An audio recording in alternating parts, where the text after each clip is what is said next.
We are live. Awesome. Anything to ask or tell? Yes. He nodded emphatically.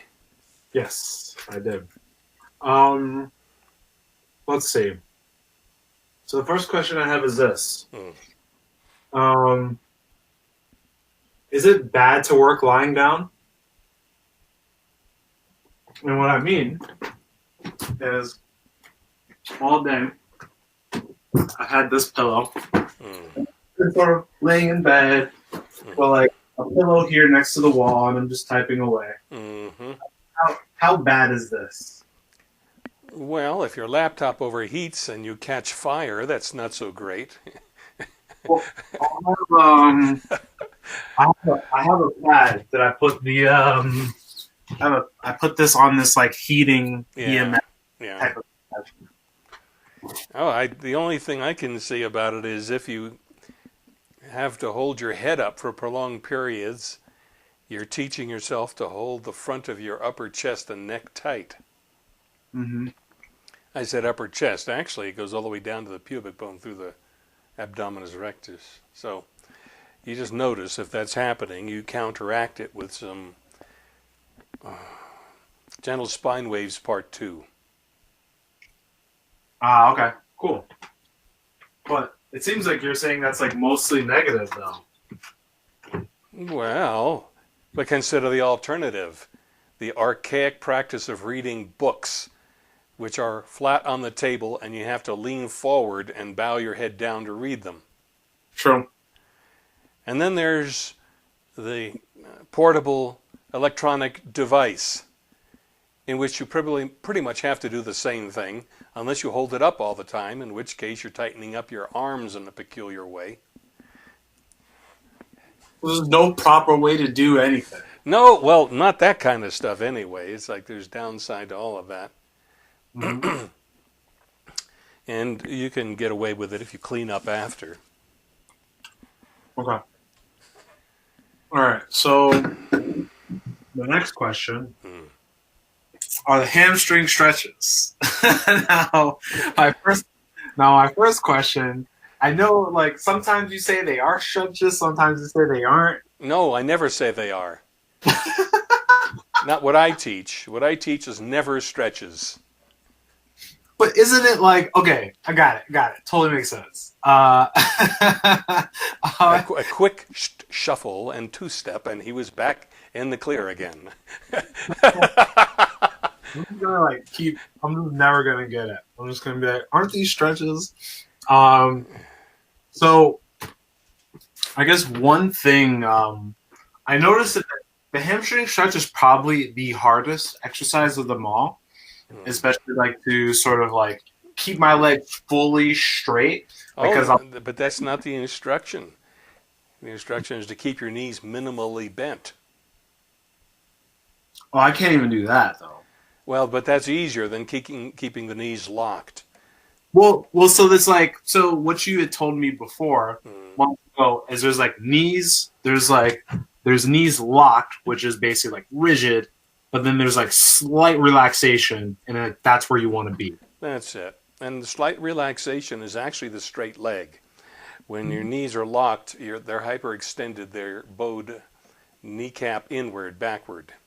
Yeah. And when you do that, you're triggering protective reflexes that prevent the knee from being further hyperextended by tightening the hamstrings. That's why it's easier to do it with knees minimally bent. So I have some theories on this. I'm listening. I'm all ear. All right. So back before I was doing somatics and trying to sort of clear up my problems, this one of the problems being like this inflated belly and like trying to figure out like, okay, I eat bad sometimes, but like compared to the normal person's diet, I eat very, very strict and just trying to figure out like, what is this? And part of it is, the anterior pelvic tilt. Um, but like I was sort of looking online and there were articles talking about tight hamstrings contributing to tightness in the belly. or a rounding of the belly? What do you think about that? Well, as to the first one, it's not. I don't think that they contribute, but that they simultaneously tighten in order to tuck the tail under. And generally, this is an artificial effort. One doesn't trigger the other because they are on completely different reflex cycles. The startle reflex tightens the front, the belly, and the Landau reaction tightens the back and the hamstrings. So what happens is that when Landau reaction or green light reflex tightens the low back and the hamstrings, that leads to an anterior pelvic tilt, and the front is inhibited, and so the contents, which are no longer fallen back into the abdominal cavity, spill forward with that anterior tilt, and there you have a surface on which you could plant a flag. Right. So one thing I sort of saw is that I tend to have very, very bad seating posture. Mm-hmm. Like I'll sort of do things like a lot of times if I'm sitting in the chair, I'll put my weight, like I don't have a chair for some reason here. Okay, let me just get but That looks very similar to a chair. yes. Just a little bit. So I'll do stuff like this. Yeah. Like this, and I'll just have like horrible, like I just do bad things that I shouldn't do. But and then I'll also like slump. So my theory, so what I notice is when I do the hamstring stretches, I tend to be freed up a lot, and I tend to have extremely, extremely tight hamstrings. So 2 points. 1 point is I have a feeling that my really, really tight hamstrings, sort of like you said, by like chain reaction, sort of have an effect indirectly on the tightness of my belly. That's the first part. And the second part is like just talking with you about that idea where you say, not legs overextended, but legs relaxed. Like I tend to have a hard time staying even there. Mm-hmm. So just like, what do you think about that idea? So just to distill my two questions. One is, what do you think about that idea of me having a tough time even going at a relaxed straight? I can do it. Should I work a little bit more with, as long as it's not cringing reaction to get there? That's the first question. Second question is, do you think with my weird seating patterns and tight hamstrings that could be like a thing that's contributing to this? Yeah, right. I'll answer the second question first. When you sit, not the one leg up way, but slumped, that means sliding your butt forward out from under and your legs tucked under the seat. Mm-hmm. That's a position that cultivates the hamstring staying at that length, which means at that level of tension. Yes. You can get away with that if you groom, that is, you do some somatic education exercise, such as the pandiculation to free hamstrings. You can get away with it. That's the one at the end. That's the one in Unit 1, Part 2, called Freeing the Hamstring, and that's actually a pandiculation series. Okay. So you can sit in those weird postures if you clean up after, and if you do sit with your legs tucked under and you're not sitting on your sit bones, but you're sitting on your tailbone, that's cultivating the hamstring's set point at that length, and it doesn't want to get longer than that because it's habituated to that length. Right. Did that answer your questions? Yes, that answered my question. Well, I think my two questions, I'll just ask them in one by. You asked if you should try harder. Yeah. The answer is no. That hamstrings pandiculation series is plenty difficult enough without making it harder. And what makes it difficult is that you're bowed forward, but not allowing yourself to fall all the way forward, and that means you're tightening your hamstrings. That's part of a pandiculation. You always tighten before releasing in a pandiculation. Okay. You have seen the video on pandiculation, haven't you? I have seen the hamstring video on pandiculation. No, there's a video on pandiculation. I'll send you the link. Thank you. Okay, because it explains it. And so if you find it difficult to stand with your knees minimally bent, which is to say legs straight, actually, that's because you're tight either in the front or the back of your legs. Otherwise, that's the easy position. It's easiest. Balance is the easy position. Even getting my bad seating patterns and already tight hamstrings? Well, that's what I just said. If you're already tight in the backs of your legs, you won't be able to stand in that free-floating, neutral knees position. Okay. Hamstrings tighten up when the sacrum is turned. It's part of the gripping on to the pelvis. For your dear life, don't let this get any worse. It does feel like that, yeah. Yeah. So when you free when you correct the sacrum position, hamstrings just easily relax, and if you don't straighten the sacrum, they do not relax. You can try all the pandiculations you want. It isn't going to happen. I had a girlfriend some years ago who was a rider. Riders fall. Falling is about 6 feet from the saddle to the ground. She was in bad condition, and I discovered that she could not bow forward, hang forward, fingertips past mid-shin. Mm-hmm. I didn't know about turned sacrum then, and I attempted with her to free her hamstrings, and we got like no place. I had the same thing when my sacrum was badly turned, same thing. Mm-hmm. Nowadays, if I'm in the shower and I'm washing my feet, no problem. But I remember the day where I was in the shower and I realized I couldn't bend past touching my mid-shins. So, of course, I have a nice contrast of before and after.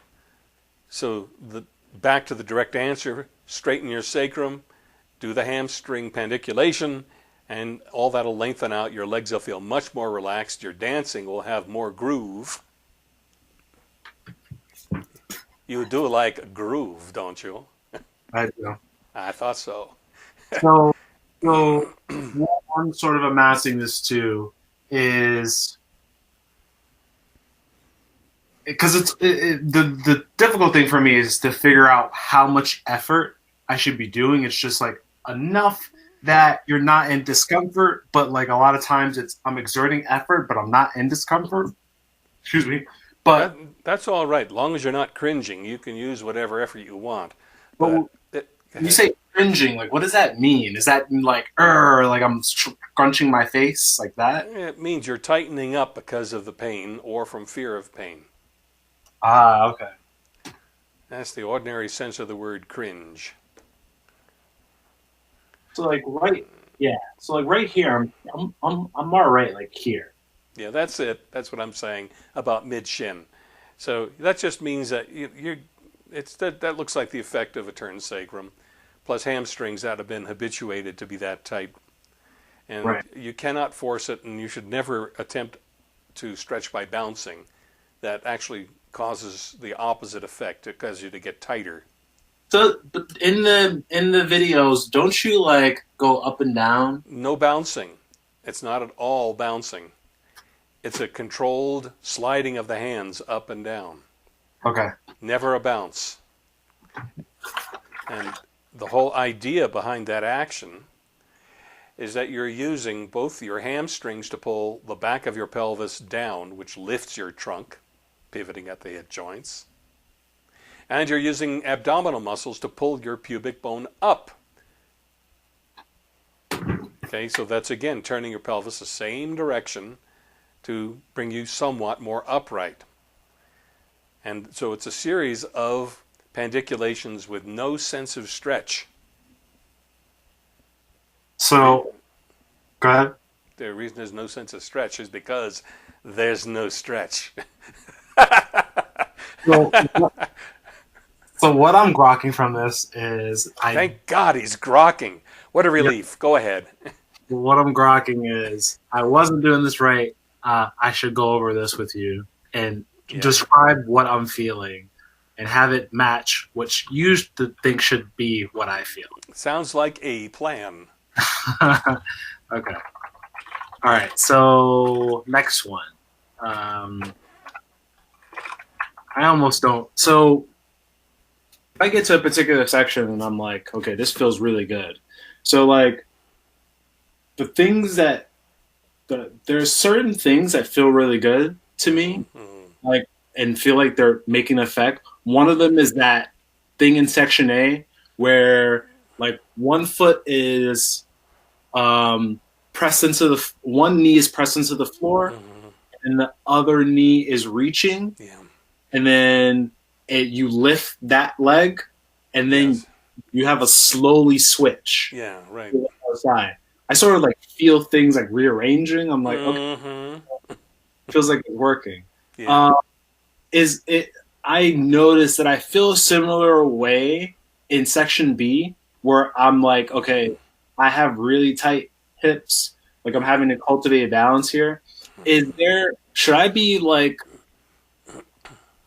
looking out for particular sections that feel like they could be like, sometimes I find myself wanting to be like, okay, maybe I should just do like one more session of this section because it feels like this is the part that's lacking in comparison to all the others. Mm-hmm.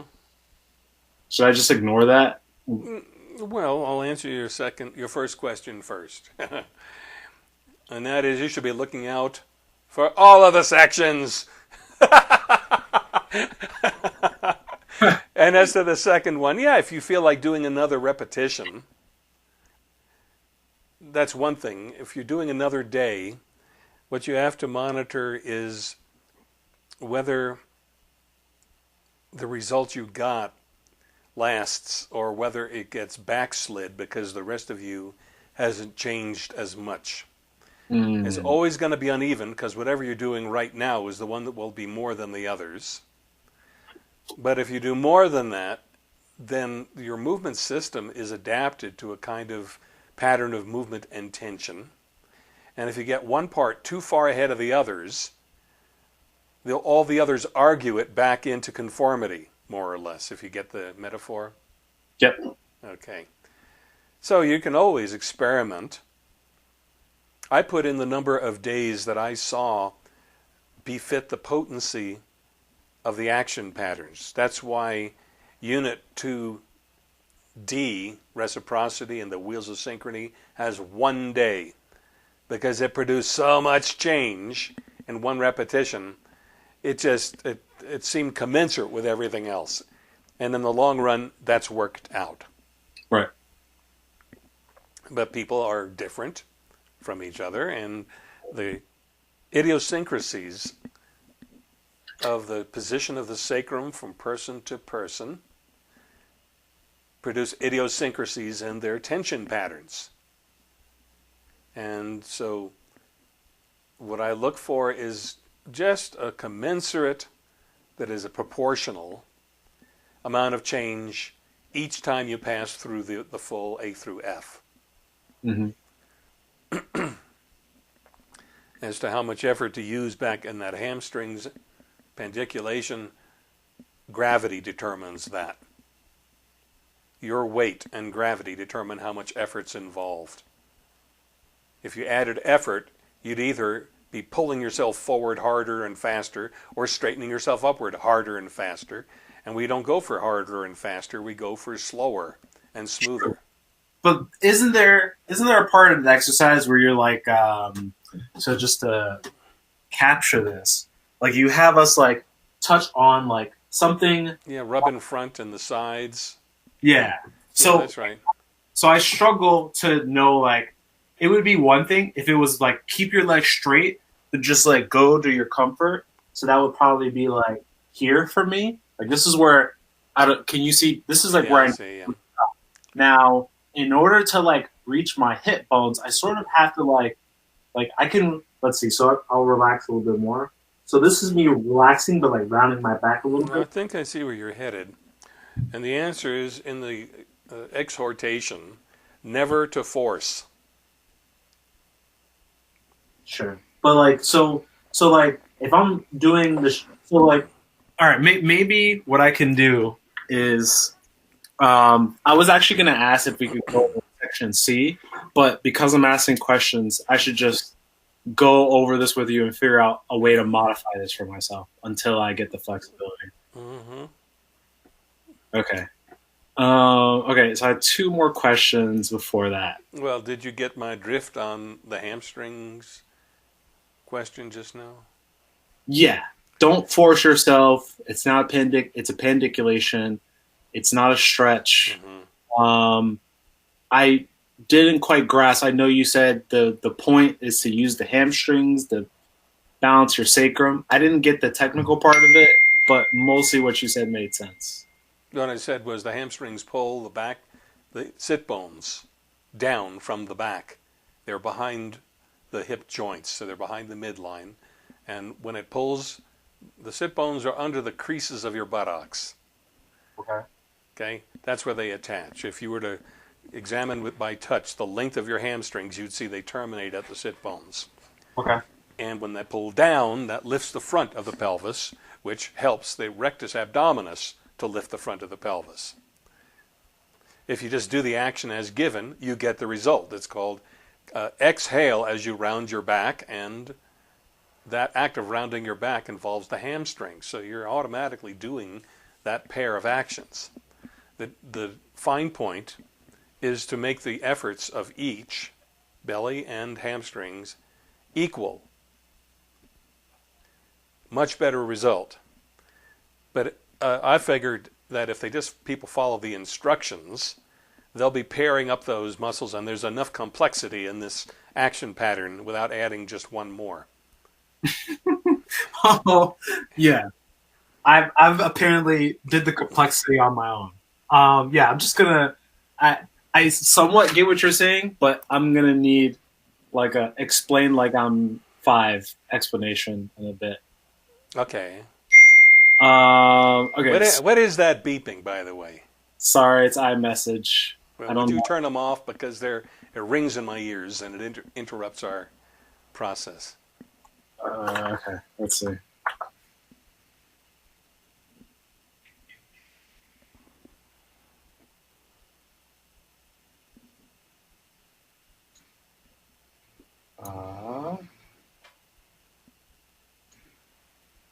Okay.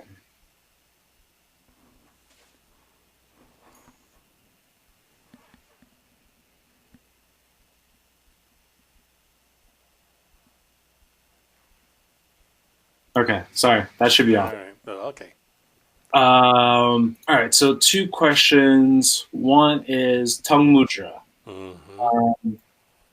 How close does that need to be executed to gain the effect?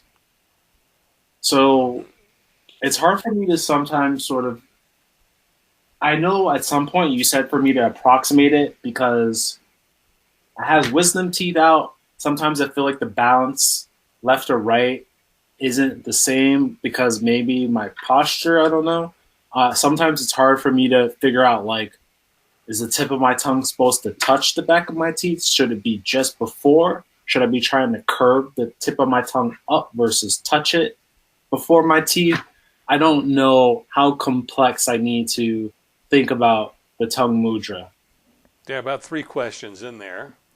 If I can remember them all, I'll answer number 1 first. Okay. And that is, you do it accurately enough to get the sensations described. If you didn't get the sensations described, you're not doing the tongue mudra. The sensation being the sensation between the roof of my mouth and the breath in and balancing them? Yeah, and starting with just the roof of the mouth getting sensitized, getting turned on. So there's a little focus of sensation in the roof of the mouth, which, if followed by your feeling attention, connects to the nasal septum. which is the mid divider of the nose, which connects with the palate on the bottom and goes up to the, well, it's not to the bridge of the nose, but to the region that feels like the bridge of the nose in the front. Mm-hmm. Okay, so that's the septum. And when you get the right amount of curve in the tongue, you get this sweet spot. The palate turns on, and then you can trace it to the septum. Then you can breathe across the place you feel in the septum. And it warms up with exhalation, out breath, and cools with in breath. If you're not getting that, then you haven't found the sweet spot. And there are not many reasons why one wouldn't find the sweet spot. One is they're trying to find it with movements that are too fast. They're not floating the tongue up. They're kind of moving it up and down, searching, which is not very useful because sensation takes longer than that even to appear.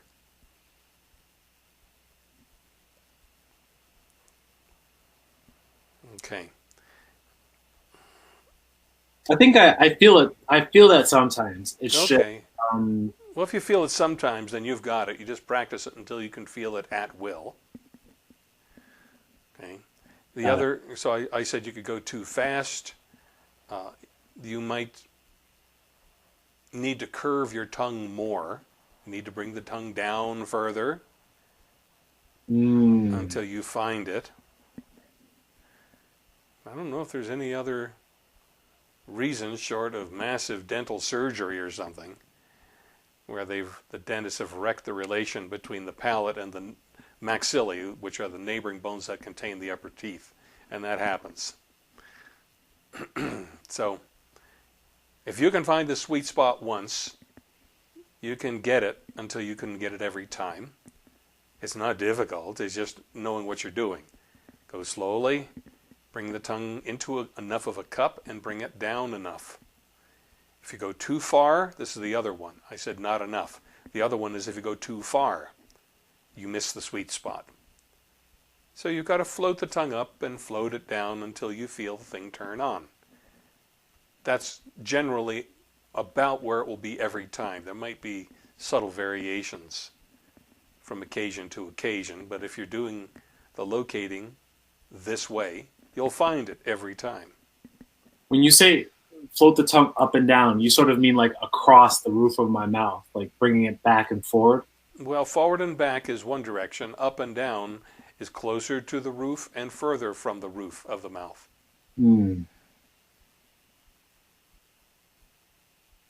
Okay. Yep, that makes sense. I can Okay, we like that. feel it out. Last question, ribs lifting. So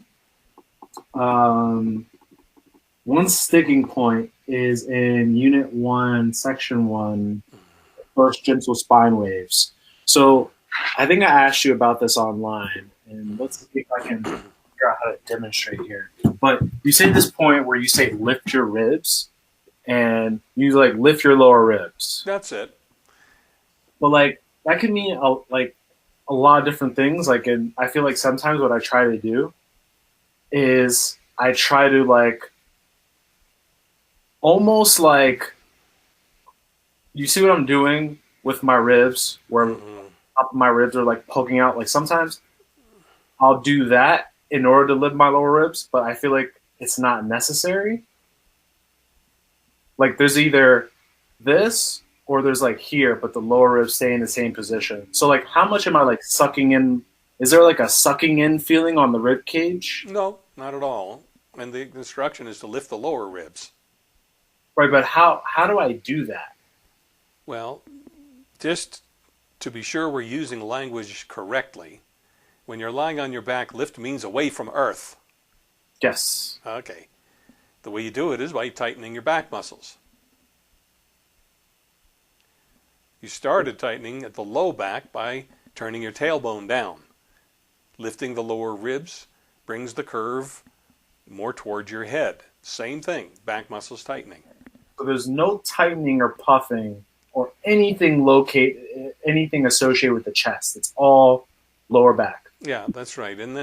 That's right. And in the next movement, you lift the lower ribs and then pull the shoulders back. And in so doing, you cause the upper ribs to come forward. And when you press the back of your head down, you increase it more. And when you tip your chin up, you increase it more. You see what we're doing? It's just a little bit more, and more. In terms of the overall arch. Yes. Okay.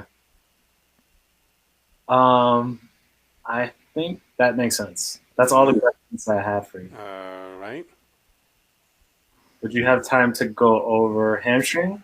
Yeah, we can do a pass through that. The purpose will be to make sure you understand the instructions. Okay. So, I'll tell you when you're ready, I'll start.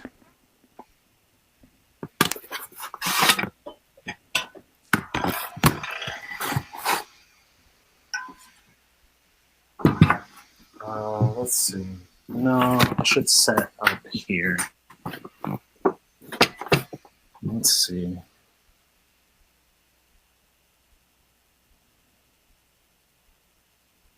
Like here, maybe? Does this actually, I should just zoom in on myself. Not really. I want to see you head to foot. Okay. Okay. Almost.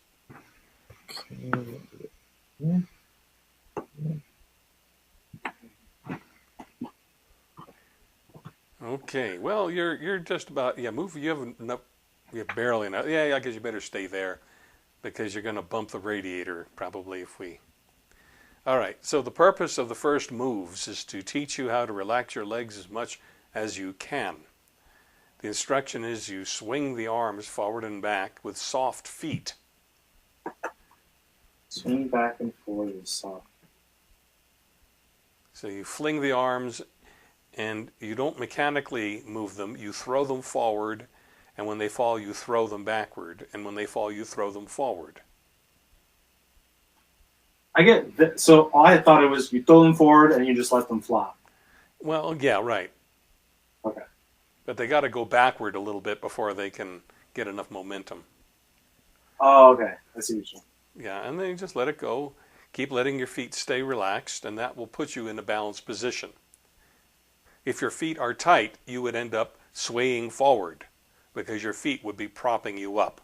But if you keep your feet relaxed so you can't prop yourself up with your feet, you must be centered. I usually find if I do this, I'll end up wanting to fall backwards almost. Yeah, well, that just needs a little refinement of movement skill. Okay. Okay, now once you've done that, in order to keep your center, you bring your arms up along your sides so that your arms don't make you forward or backward. Right, you got it. You tip your head back, and then you bring your pelvis forward and back, reaching. It's just head, but not like the upper back. You just look at your hands, reach, and rock your pelvis while reaching. That'll get you to elongate some. Okay. At this point, you maintain the reach, and by folding at the hip joints, you bow forward. Slow motion. Feel gravity pull increasing as you come down. And you come down to where your easy limit is. Here. Okay, that's fine. And then from there, you let your arms hang. Well, you leave your arms like this. Leave your arms like that. And as you exhale, you round your back and tuck your chin under. And as you inhale, you bring your head up and arch your back and let yourself fold down further. And you notice you can. Then you exhale and round your back. Inhale, and as you lean backward, let yourself fall further down. Notice you could come down even further. So you repeat this action some reasonable number of times according to you, and that will be where you end up for this repetition of the action. Check your knees, make sure they are not locked but minimally bent. If they're locked, you won't get freedom. Is this this is relaxed, but this is locked? Well, you want me to visual, and I say you check it yourself by feeling. Lock your knees, feel what that feels like, and then stop locking them. Okay. Okay? All right, so here. Okay, so if you're there, from this point, your arms hang freely, your head hangs freely, and you place your hands up against your shins, and you slide up as you bring yourself up. It's not an arm action. The arms and shoulders are straight, and you come upward, feeling the tension roll up your spine to your back between, not up and down, just up. Just up. You're locating a position, come all the way up. Feel the sensation go between your shoulder blades when you're high enough. Here. Okay. And now you let yourself slide down forward.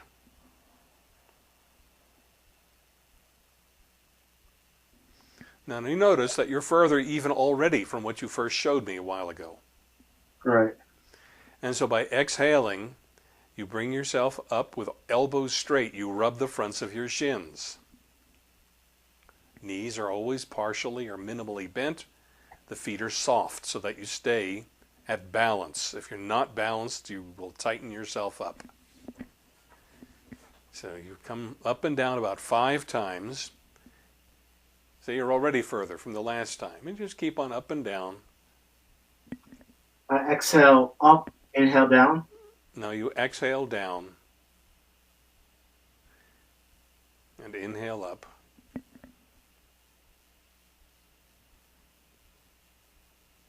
And you notice you're coming down further each time.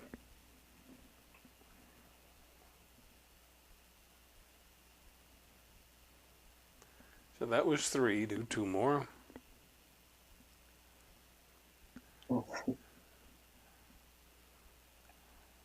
This is usually the one that like makes me sweat and like hot. Like I'm cold in this room. This makes me hot and me like I'm working hard right now as if I was like working out. Even yeah. So once you've reached some limit, you've done around 5. That's as far down as you're going to get. You rub the fronts of your shins.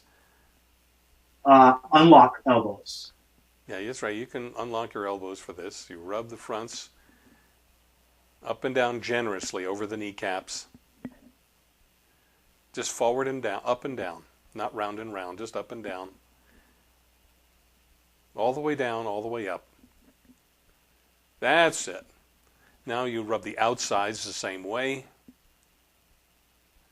Then you rub the insides the same way. All the way up. It's a long movement. And then up the backs of the calves. Once you've done a few of those, up behind the knees, up along your hamstrings to your buttocks, and then with soft fists you smack behind the hip joints. Now that's it. And now you assume the racing dive position. That means bending forward, arms back, and you go up and down, say 3 times, maybe 5. This is consolidating the change. The freedom of the hamstrings is connected now with the control of the front thigh muscles. That's it. And let your head and arms hang. And then in a series of slow pumps, you straighten and bend your knees higher each time. That's it, all the way to fully upright. And there you are. So you've done 1 pass through. And you got whatever, looks like about 2 to 3 inches of additional length or reach with your fingertips. Yeah. And that was 1 pass. Yeah. So there's no stretching involved, none necessary, and it wouldn't work anyway. That makes a lot of sense. Though I will say that almost that's a lot of effort, but that feels good. That makes a lot of sense. One question: you have and then I think this is wow. I'm like feeling it all on here. You actually have an older hamstring pandiculation video where you state something like, and this is like before I had the paid program. Like, you mean the seated one? I'm not sure. All I know is at the end here, instead of like bending forward and coming up, you say to do that, but you say to make sure to like push through with your hips, something like that. Does that ring a bell? Yeah, well, there was an older one. It was at a different setting where I had a white T-shirt on. Yeah. Yeah, that was the first time I recorded that, and the later one is just a better refinement of it. Perfect. Okay.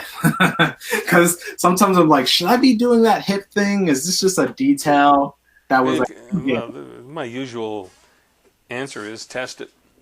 If you yeah, like it, you can incorporate it. It certainly fits with the hamstring action because it was part of a hamstring pandiculation. It's just that I found other ways of getting a person to do a similar thing.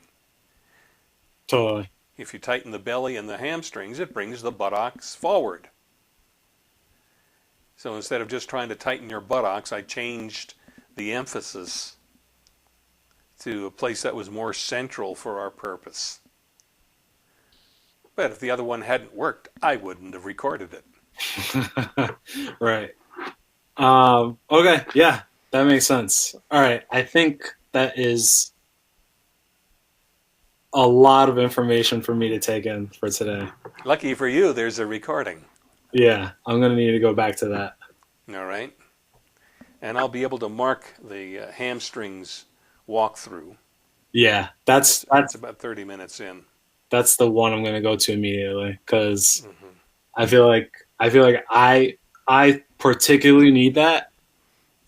It's the only real thing that stands out. Like, I mean, other things stand out, but hamstrings really stand out. So I'm going to go back to that.